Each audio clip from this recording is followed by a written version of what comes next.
Um, all right. Hi, everybody, and welcome to the World of Dreams workshops. It's, mostly for the space industry and space professionals learning how to use their dreamscapes for problem solving, creative genius, learning to navigate your careers and your personal life, or just finding fulfillment in your work. Today's session, we're talking about lucid dreaming specifically, and I'm obsessed with lucid dreaming. I like to call it my cognitive building playground, where you really can get out there and explore not just your own abilities, but really just using it as a training ground. And that's really what I love most about this topic with the space industry, because I know when we're doing space exploration or trying to even, this Mars simulated missions, I think our subconscious mind is a huge game player in this, but I think our dreams really do show just raw data and how we can work with that, how we can leverage it, learn from it, our own wisdom. It's like our untapped potential of our own library. So I love lucid dreaming a lot. I don't personally teach lucid dreaming as much. So this is why I've been bringing in the big dogs and the professionals to come in and really just show you some cool techniques, how you can start applying it in your own self-discovery, and even using it in your work. So Robert Waggoner has been doing lucid dreaming. He's an author and a researcher. And I want to say you've been doing research since the 70s or the 80s, right? Well, not actually. I've been lucid dreaming since the 70s and just exploring it. I do my own personal research, but in terms of publishing, it was here in the last 10 years. Okay. No, I love that. Okay, so Robert Waggoner, he's really popular in the International Association of Studies of Dreams and the dreaming communities. He's a great teacher. This is my first time actually working with Robert, but I've known who he's been for years because he's just in the group. So I am very honored to have this space with him today and also to just introduce you guys. I highly encourage if you're interested in more lucid dreaming stuff, definitely follow him on Facebook or LinkedIn, buy his books, check out his website, and I'll make sure later today I will email all of that out as well with the replay of this for anyone that's just interested in taking it a step further. So with that being said, Robert, I'll hand the mic to you. Well, thanks so much, Chelsey, for having me here today. I'm going to give a little bit of a PowerPoint here for about 30 some minutes, and then we'll open it up for questions. It's a kind of a fun topic to consider exploring. So hopefully everyone can see that. And what I'm talking a little bit about today is lucid dreaming and space, basically outer space, and a technique that I've developed called the dream resolution technique. I'm the author of 2 books, Lucid Dreaming, Gateway to the Inner Self. It's in its 16th, 17th, 18th publication, and then another book, Lucid Dreaming, Plain and Simple, with my co-author, Carolyn McCready. It's in its 6th or 7th publication, and it's more of all the techniques, what you need to learn how to induce lucid dreaming, how to stabilize the dream environment, and then how to use it successfully to explore and do your own personal experiments within the realm of the lucid dream. So I'm just really happy to bring this up because I'm going to bring up some things that normally people don't hear me talk about. I do want to have just a brief disclaimer that this is for informational purposes only. If you need medical, psychological, or emotional assistance, please contact or consult a licensed provider. Also, today, when I'm using the term analog, I'm using it in the sense from the freedictionary.com, something that bears an analogy to something else, something that is comparable. Then they have a little quote, Titan, Saturn's giant moon, seems like an analog of the environment of Earth on the eve of life. And that's from David Grinspoon, who's an astrobiologist and all. So again, that's how I'm using the term analog today. So let's think about traveling to Mars. It's probably not too many months or years off that we are traveling to Mars. And so here's a quote from Michael Kahn, who's the senior mission analyst for the European Space Agency. So he says, the pork chop plot shows a trajectory expert that opportunities for Mars transfers arise around every 25 to 26 months, and that these transfers are subdivided into different classes. One that is a bit faster, which typically around 5 to 8 months, and the other that takes about 7 to 11 months. So basically what he's saying there is that if you're going to travel to Mars, you got to find the perfect time to do it. And if you get the perfect time, maybe you'll arrive in 5 to 8 months. Or if you take a little bit different time, maybe it'll be 7 to 11 months. So basically it takes about 9 months to make it to Mars. But the return trip is even longer. And from what I was able to read, returning from Mars back to Earth, it takes approximately 3 years. In any case, it's a lot of time when you think about traveling to Mars. So we know that the astronauts are going to be well trained. They're going to have the technical side totally, completely figured out.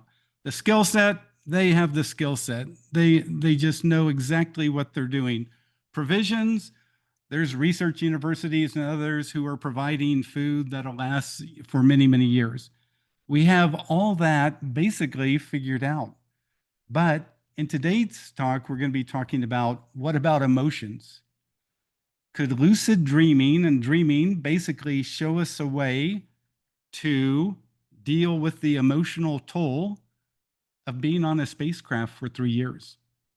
That is a huge issue. And oftentimes in movies and other things, we see that sometimes space crews don't get along. There's jealousies that emerge. There's rivalries that occur. People, even though technically they're prepared, skill set they're prepared, they have everything they need, it's those emotions that are the difficult thing and that make it truly a unique type of human journey when you're locked up with other people for 3 years. So first, when we think about dreaming, I just want everyone to understand that everyone dreams. And not only is it beyond humans, apparently all mammals dream as well. And it's quite interesting to read some of the research studies on that. But when you think about humans, the research has shown that typically in an 8-hour sleep, 23% of that time people spend on average in REM state, in dreaming. And you know what that means? That means that by the time you're 24 years old, you've spent 2 entire years in dreaming. By the time you're 48 years old, you've spent 4 entire years in dreaming. But what do we know about dreaming? We dream all that time, we do all of that, but what do we really know about it? And that's why I think dreaming and lucid dreaming represent kind of one of these blue oceans that needs a lot more investigation to mine the potential that exists there. Also, I'd have to say that if you're an evolutionary biologist, if something takes up 23% of the human's day, our sleep cycle, 2 hours each day, what's the evolutionary importance of that? There must be a reason that we need dreaming. Why do we need dreaming? Why has it evolved not only in humans, but basically in all animals? So when you look at the research a little bit, you'll see that most people will agree that dreaming has a number of functions. First, they can show studies where dreaming results in greater creativity. So that's good to see. Dreaming also appears to help out with memory processing. Also, lovely idea. Dreaming also appears to help with learning and making new associations. And again, that kind of connects with creativity. And then also dreaming seems to have a function of helping us to process emotions. And that's, again, what we're going to get into here, because when you think of someone going to Mars, returning from Mars, they're going to have to know how to deal with their emotions, because there's going to be things that come up that no one could really anticipate. And without that ability to handle emotions or deal with it in a thoughtful manner, it's going to be very difficult. So The beautiful thing for me when it comes to the science of dreaming is that in 1980, the first scientific evidence for lucid dreaming emerged. And so, for people who might not be familiar with the term, here's the definition from the American Psychological Association Dictionary. So, a lucid dream is a dream in which the sleeper is aware that he or she is dreaming and may be able to influence the dream narrative. So, I think that's a lovely definition. The fundamental thing is you're aware within the dream that, wait a second, this is a dream. My very first dream occurred spontaneously when I was probably 10 or 11 years old. I found myself in my public library in my hometown, and I'm looking at the books, looking for a good book to check out, when suddenly, even though I'm 10 or 11, I see out of the corner of my eye a little Tyrannosaurus Rex baby dinosaur walking through the book stacks. And suddenly I stopped and thought, well, wait a second. Aren't dinosaurs extinct? How can this be? And then it occurred to me in my 11-year-old mind that, oh, the only way this could be is if this is a dream. And if this is a dream, then I can tell myself to wake up. And I told myself to wake up, and boom, I woke up. So I proved to myself that, yes, I was aware within a dream because I saw something impossible, a baby dinosaur in the public library. So again, that's the fundamental feature of lucid dreaming. You realize within a dream you're dreaming. And once you have that knowledge, then you can use it to explore, to experiment, to learn the principles of the dream state and all these things that I've put into my books, because I want to show people the easiest way to get into lucid dreaming and also the most advantageous way to benefit from it. It's okay to have hundreds of lucid dreams or thousands of lucid dreams, but if you don't do anything with them, then you're missing out on all the benefits. And in my books, I get into all the different ways that you can really benefit from lucid dreaming.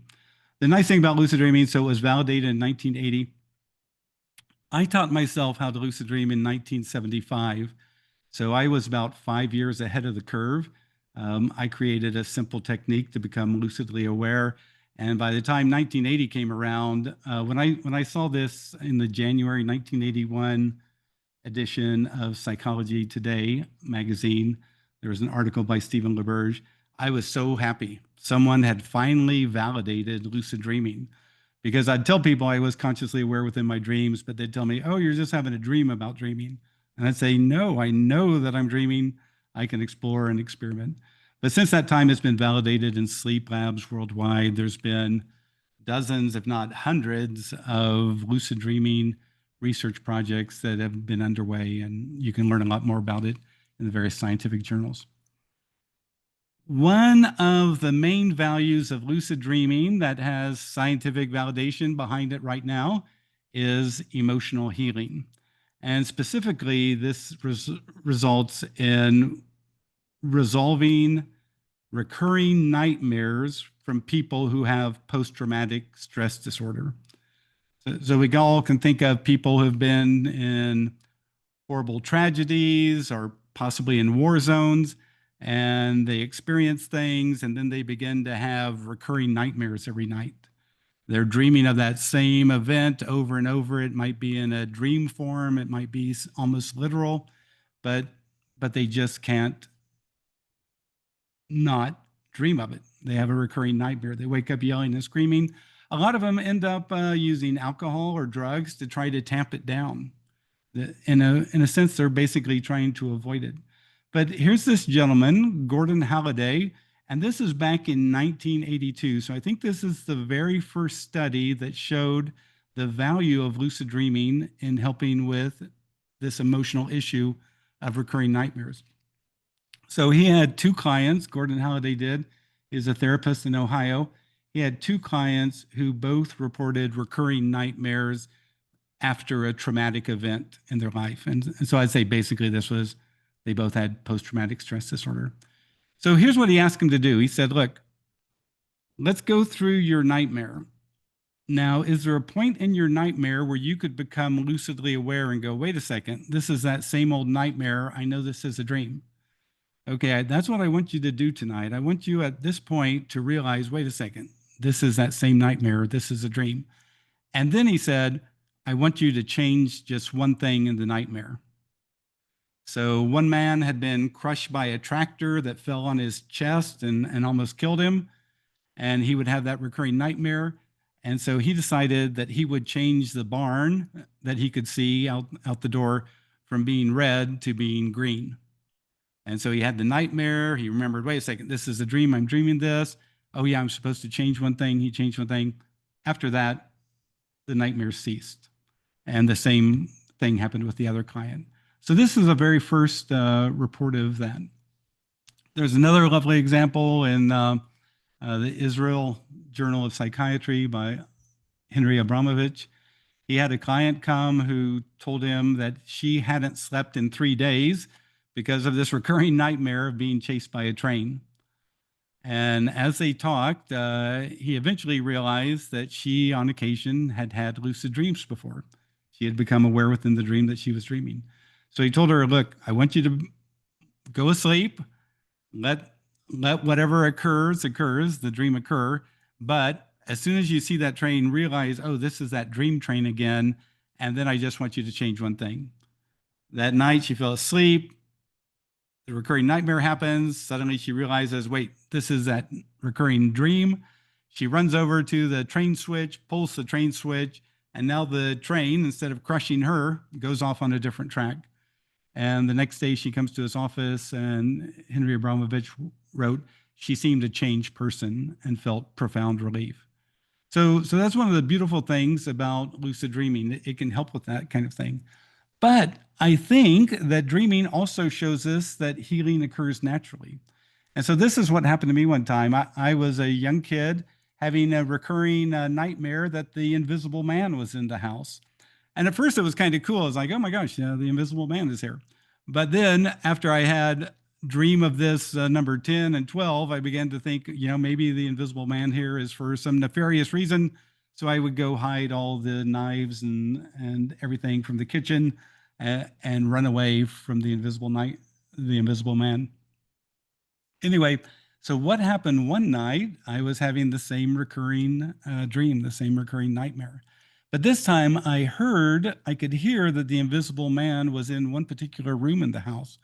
So this time I ran to the garage, I got a can of paint, I opened the top, and then I put the paint can on top of the door in the room where the invisible man was in, because I knew when he walked out of that room, the paint would fall on the invisible man and now would be able to see the invisible man and he wouldn't have any power over us. And you know what? After I came up with that creative response in that one particular dream, I never had that nightmare again. So I think dreaming shows us that when we have a new creative response or we change something in a lucid dream and these recurring nightmares, then everything changes. Here's the analog aspect of this. In the treatment of recurring nightmares from post-traumatic stress disorder right now, there's one top process that's used by all the therapists who are involved in this area, and it's called imagery rehearsal therapy. And basically, it came from people understanding the research of lucid dreaming, understanding what lucid dreaming is all about. But the analog aspect is they just have you do it in the waking state. So from healthline.com, here's the quick and dirty explanation of what imagery or rehearsal therapy is. So sessions last between 60 and 90 minutes. During your most common recurring nightmare with the therapist, after you and your therapist discuss the possible stressors or traumas feeding the dream, you'll brainstorm an alternative ending. Then at home, you'll rehearse this alternative ending from anywhere from 10 to 20 minutes each day while you're awake. Your therapist may offer a more specific rehearsal time frame. Normally, by the end of 2 weeks, your nightmare will likely become less frightening if it doesn't disappear entirely.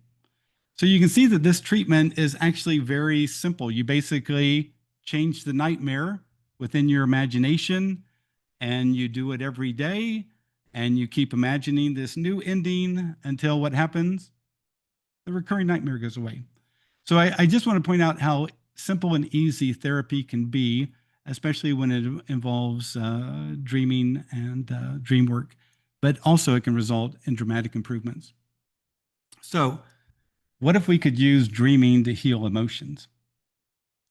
And what if we could use it to help astronauts who are going to be on journeys for many years? So what I've seen in the dream literature is there's dream incubation studies that show that dream incubation often works. And so dream incubation means that you suggest to yourself that tonight in my dreams, I'll dream about the best approach for this business job that I have to do such that it is a giant success. And then that night you have a creative solution to this business issue, and you wake up and go, oh, now I get it. This is what I should do. So there's lots of studies that show that dream incubation works. But how we'd use it here is we'd see that emotions are what we're trying to resolve. So what if we could use dreaming to naturally help resolve complex emotions, especially ones that occur on a 3-year return trip from Mars? And so I developed this dream resolution technique a few years ago. And the beauty of it is this: you do not need to recall your dreams in dream resolution. You don't have to recall your dreams. Don't have to become lucid, don't have to recall your dreams. Also, if you do recall your dreams in this process, then please do not act on them in waking reality, because the process is occurring in the inner state of dreaming and on that inner level. So here's how I'd ask people to approach it. They might first want to kind of get into a meditative state if they realize they have some emotional issue, and relax into a meditative state, and then ask to discover the issue or the emotion that's in need of resolution. So this is an important part of the process, because you want to be sure that you really connect to what is the issue or the emotion that needs resolution. Then once you get that idea of what needs resolution, you have to clarify it. Instead of, I feel mad at my partner, you may discover the real issue is, I feel unable to express my true feelings to my partner. So you got to get down to what the true issue is. So make that clear. What is the real issue? I feel unable to express my true feelings to my partner. So let's say that's what's going on with a particular person. Now, here comes the dream resolution incubation statement. You have to take that issue and drop it in to this incubation statement. Tonight in my dreams, I will express my true feelings to my partner in such a way that no one is harmed and in everyone's best interest. So tonight in my dreams, I will, in that person's case, express my true feelings to my partner in such a way that no one is harmed and in everyone's best interest. One thing about lucid dreaming, when I'm consciously aware in the dream state, I realize that the words I use are very important. And an example of this, in my first book, I quoted a artist who would become lucidly aware and then asked to look for art that he could create. So he'd be aware, and then he'd want to look for art that he could create. He would spend the entire lucid dream looking for art that he could create. And after 4 or 5 attempts like this, where no art appeared, he decided he had to change the thinking process in his mind. So then he'd become lucidly aware, and he'd say, now let me look at art I can create. And suddenly art would appear on the walls all around him. And he could examine the art, and then he could wake up and create it in the waking world. So again, the wording is very important. In that particular case, now let me look for art. You spend the entire lucid dream looking for art. Now let me look at art. Suddenly the art appears. So that's why you have to really think about the wording here. But in this particular case, tonight in my dreams, I will express my true feelings to my partner in such a way that no one is harmed and in everyone's best interest.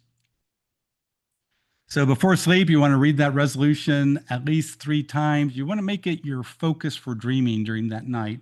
It's really important to have it become your intent. And then each morning, notice if you feel more at peace or somehow different. If so, and if you have a dream journal, for example, you might just want to make a note in your dream and try to describe what this new feeling that's happening inside of you is all about. It might be a new feeling in your body, your muscles, your postures. You don't have as much tenseness or stress, or you might have a new feeling in your emotions or whatever. Just write it out. But here's what I want you to do. If you use the dream resolution technique, I want you to do it every night for a month, because some of these emotional issues are very deeply embedded.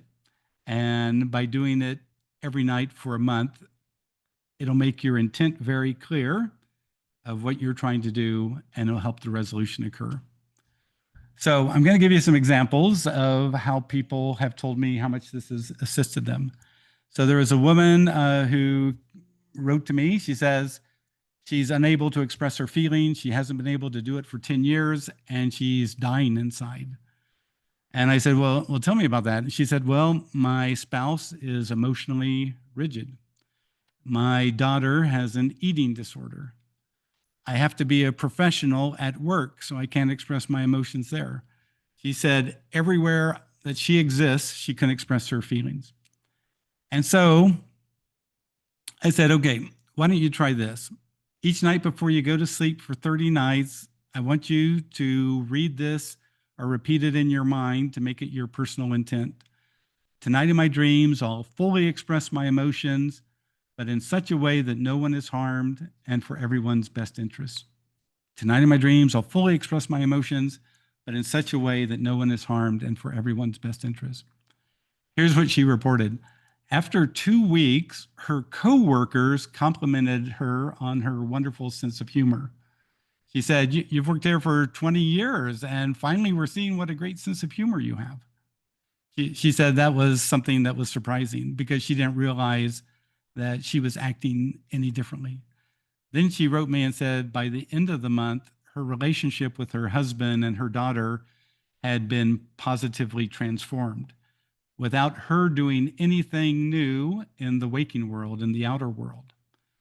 Because I'll tell you what's happening here is the dream resolution process, I feel, is resolving things at an inner level. So that was her case. Here's another case. A woman came to me and she said that she was a powerful professional woman. She had a staff where she oversaw hundreds of people. But now, for some odd reason, she was feeling paranoid and persecuted, even though she had reached this high level of success. And she would tell me that someone would say something and she would take it in the worst way possible and get very defensive and paranoid about it. She said it was really affecting her ability to relate to all the people she had to relate to. So we talked about it and we narrowed the dream resolution to this. Tonight in my dreams, I'll resolve my feelings of paranoia and persecution so that I feel safe and secure, and do this in a way that no one is harmed and for everyone's best interest. So tonight in my dreams, I'll resolve my feelings of paranoia and persecution so that I feel safe and secure, and do this in a way that no one is harmed and for everyone's best interest. She said within a week, she felt different. Now her speeches to her staff were powerful and full of self-assurance and good humor. She said her interactions with her coworkers took a more positive tone. And when people asked her a question, she didn't get all freaked out and paranoid about it.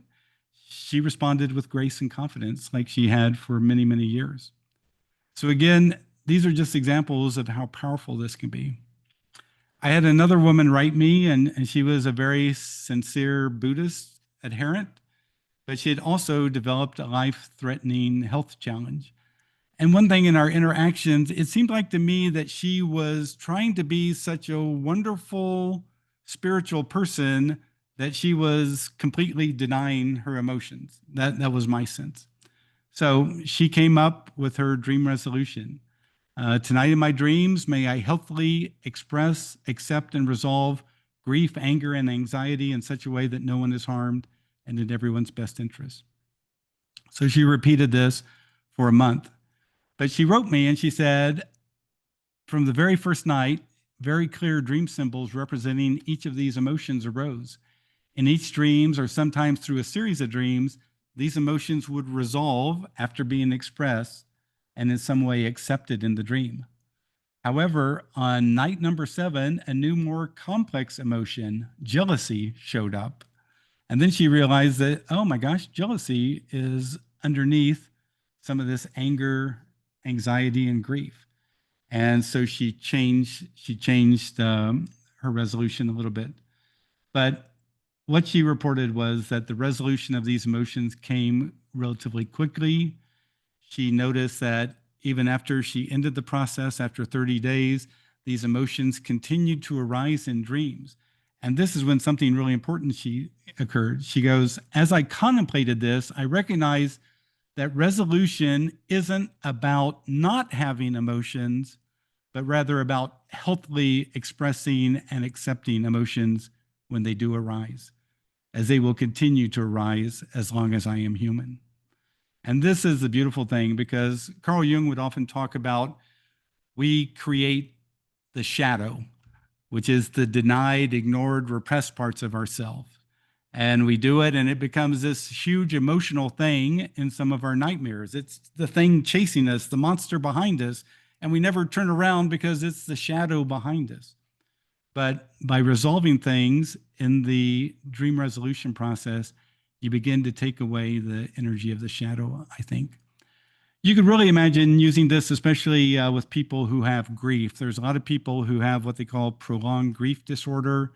Affects about 10% of the population who loses a loved one, where they go on for mourning for years. And sometimes it gets worse instead of getting better, and it affects, of course, their daily life. So imagine if those people did this. Tonight in my dreams, I allow myself to fully express my feelings, and in such a way that no one is harmed and for everyone's best good. This would give these people the capacity to begin to resolve the emotions, to begin resolve the feelings. Because out there in the outer world, normal society probably isn't going to talk about people's feelings. And not everyone has access to a therapist and all. So again, this would provide a potential way. The thing that I think is beautiful about it, the dream resolution process relies on the wisdom of dreaming to call forth the appropriate process for the person. Whether it's rage or self-hate or anger or jealousy or whatever it is, you're making the intent that it's going to get resolved in the dream state, and it's going to occur naturally. And again, you don't even have to recall your dreams. So dream resolution, it's easy, it's simple, it doesn't require the remembering or interpreting dreams. Just takes about 5 minutes of nightly practice each night for 30 nights.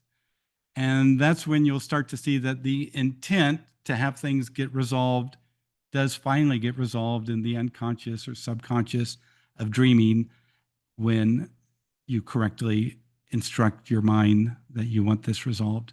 So the beautiful thing about this is that it helps with people who are involved in the space program. Again, all these people have the technical skills, the other skills. They've all been very trained.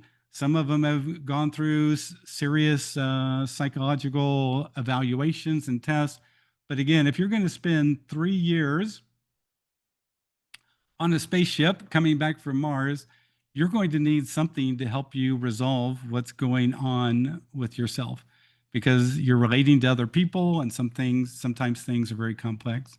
So that's what lucid dreaming has taught me, that being able to explore and experiment within dreaming has shown me that there's more going on in the dream state than we might imagine. And if we know how to use it, then we can help ourselves to use it, whether on Earth or whether traveling to outer space or the stars, to resolve complex emotions and continue on with our mission.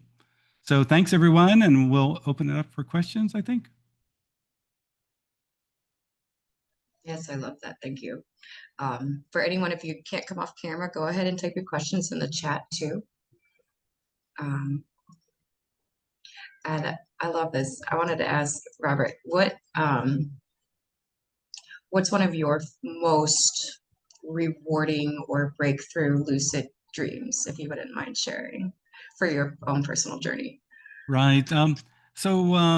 So I began lucid dreaming in 1975, and back then there really wasn't very much information on lucid dreaming. So I began to learn the principles of the dream state by mucking around in the lucid dream. I would see what worked and what didn't work. But one thing that really helped me around 1984, I joined a lucid dream explorers group, and every month we had a goal to achieve in our lucid dreams. And the great thing about that, when you have a goal to achieve, then you got to become lucid, you got to recall the goal, and then you got to work towards the goal. And by having that process, it just taught me a lot about how to approach experiments and all.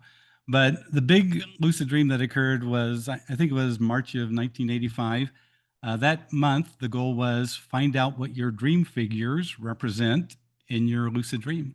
So I became lucidly aware. I followed a woman into an office. Now I see there's 3 women in the office now and a guy in a brown 3-piece suit. And I go up to him, lucidly aware, knowing that's a dream. And I said, "Excuse me, what do you represent?" And instead of the gentleman responding, a voice from above him gave me a partial response. And so I looked up into the space and I repeated what I'd heard and said, "And what?" And then it's like it had to think for a second, and then it gave me the full response of what this gentleman represented. And so I woke up and I wrote down that lucid dream. But what that made me think in the morning is there an awareness behind the dream? Can you interact with your unconscious mind in a lucid dream by ignoring the dream figures and just asking a question of your unconscious mind? And that's why I call my first book Lucid Dreaming Gateway to the Inner Self, because I realize that you can do that and other people are doing it all the time. And it's one way to kind of access your inner knowing, your inner wisdom. I love that. And that's so important. I think, especially when you're traveling, let's say in space, you don't have, maybe the internet fully available or the books in the library if you're trying to learn something, being able to access all of that information within yourself. Um, no, I love that. And some of what you were talking about with the going back through the visual techniques reminded me a little bit of NLP, a tiny bit with Richard Brandler and how he uses that a tiny. So I was like, oh, it's beautiful. Um, so it really is just changing just certain things or elements in the dream state. Um, does anybody else have any questions? I don't want to be the only one talking, but I know there's a few people said they were working and we're just kind of tuning in to listen to. Right. So with Yeah, oh there's wait, Karen. Kieran, go for it. Hi, yeah, thanks for the presentation. I'm really interested in lucid dreaming, and this is really insightful. One of the questions I had here was in the dream resolution technique, you talk about specific ways to address uh, things that you identify need resolving. And I'm wondering Right. if you maybe could provide more insight in how can you discover something that you need to work on. For example, I feel one of the things I've noticed is after some time away from work, I feel unconfident in my skills coming back to work, for example. Um, but I'm not sure exactly what's causing that. So if I could discover maybe an underlying aspect, I could apply this technique. Um, Right, right. No, that's a good point. Because you're right. Sometimes we know that there's a feeling out there that needs some help, but sometimes it's a little bit hard to figure out exactly what it is, but because it'll manifest in different ways. So in the waking state, you could do it just by kind of doing deep breathing, like 4x4 breathing, where you breathe in for 4 seconds, breathe out for 4 seconds. Do that 10 times, get into kind of a deeper, more relaxed meditative state, and then just ask inwardly, what's a feeling or emotion that I need to resolve? That would be one approach. You could do it in the waking state. Now, if you're good with dream recall, you could use dream incubation. Tonight in my dreams, show me one area of emotions that I need to resolve. And that night, if you dream that you're running around smashing everything like the Incredible Hulk, full of rage at everything, you're at rage against the man, the whole thing, then when you wake up in the morning, you go, oh, I need to use the dream resolution process to resolve my rage, my feelings of rage, my feelings of anger. So those would be two different ways of approaching it and kind of trying to get down to what's the essence of the issue that needs resolution. And hopefully that makes sense. Yeah, that makes sense. Thank you. Yeah, thanks. One thing, Chelsey and everyone, last year I did a online teaching program for children who were like ages 8 to 15. And I have never had such a great class of budding lucid dreamers. Because one thing about little kids, they just accept the ideas and practice them just out of curiosity. And I think that's one of the beautiful things about children. They're just so curious. They want to mentally understand, mentally know. They want to really try that out. That big guy there says it's possible. Well, I wonder if I can do that in the dream state. And some of these kids had the most amazing lucid dreams. And so one thing that I realized about lucid dreaming, it's actually very natural and spontaneous. There was a research study by Ursula Voss in Germany where she talked to 694 German school children who were ages 6 to 19 and asked them if you've ever become aware of dreaming while in the dream state. And when she started crunching the numbers, she figured out that a little more than 50% had already had a lucid dream. And I think when you look at the numbers, more than 25% of the 8-year-olds had already had a lucid dream. And she was stunned by the skill that some of them had in their lucid dreams, even though I would say, and this is me saying this, that no one taught them. They just did it naturally and they learned by doing.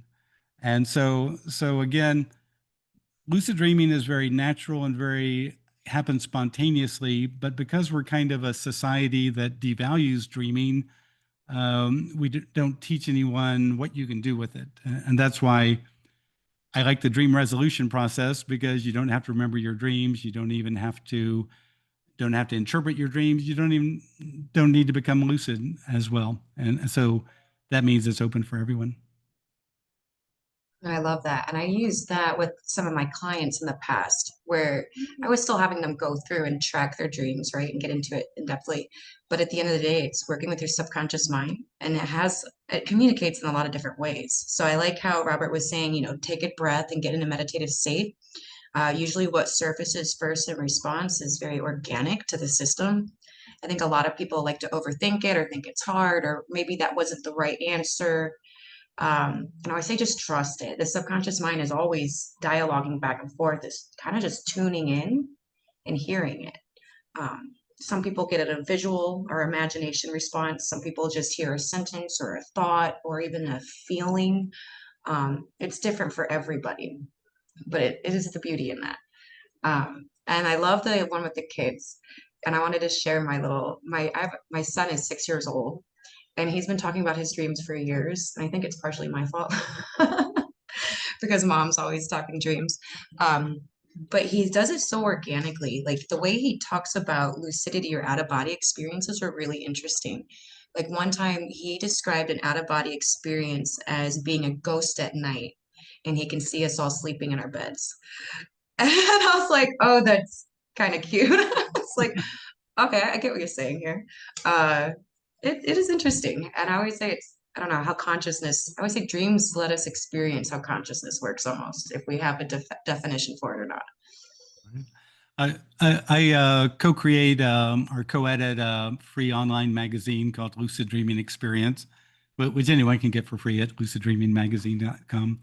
But there was a funny lucid dream submitted by a gentleman. I think his name was Kai, C-A-I.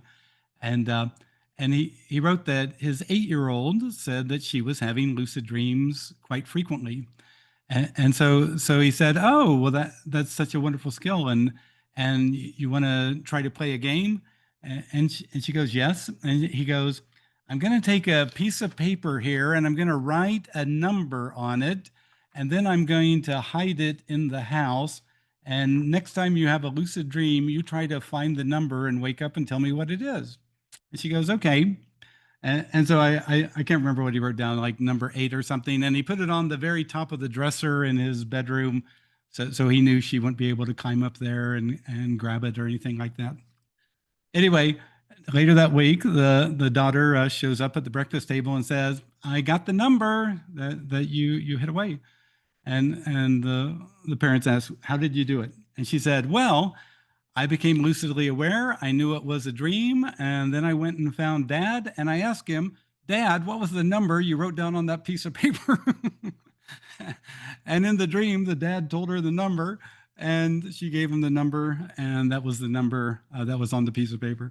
So again, I don't know where to classify that in the whole range of dream skills, but it was a very clever response by this child. It didn't go in search of anything. It just went in search of the information. So that's part of the beauty of lucid dreaming. It sometimes results in these clever approaches to issues.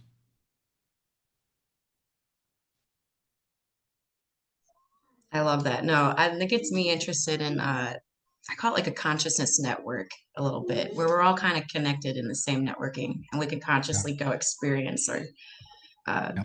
so our next workshop we have is with Roger Martinez, who does the telepathy dreams. So I feel like leading into that a little bit, but it is Yeah. interesting. Yeah. Um, so Yeah. does anyone have any more questions by chance? We got our last 10 minutes here.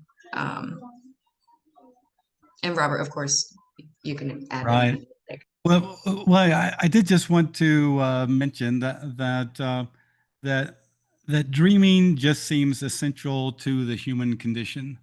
And think of being on a spaceship for months. Normally on TV, they'll put people in some sort of hibernation and then they wake them up, when they're, an hour from arriving on the planet or whatever. But we don't have that kind of technology. Who knows if that technology will ever be developed? But maybe in 30 or 40 years that will be developed. But in the interim time, we need something that allows people to deal with all the relationships, the emotional issues that come up, uh, being involved in space travel.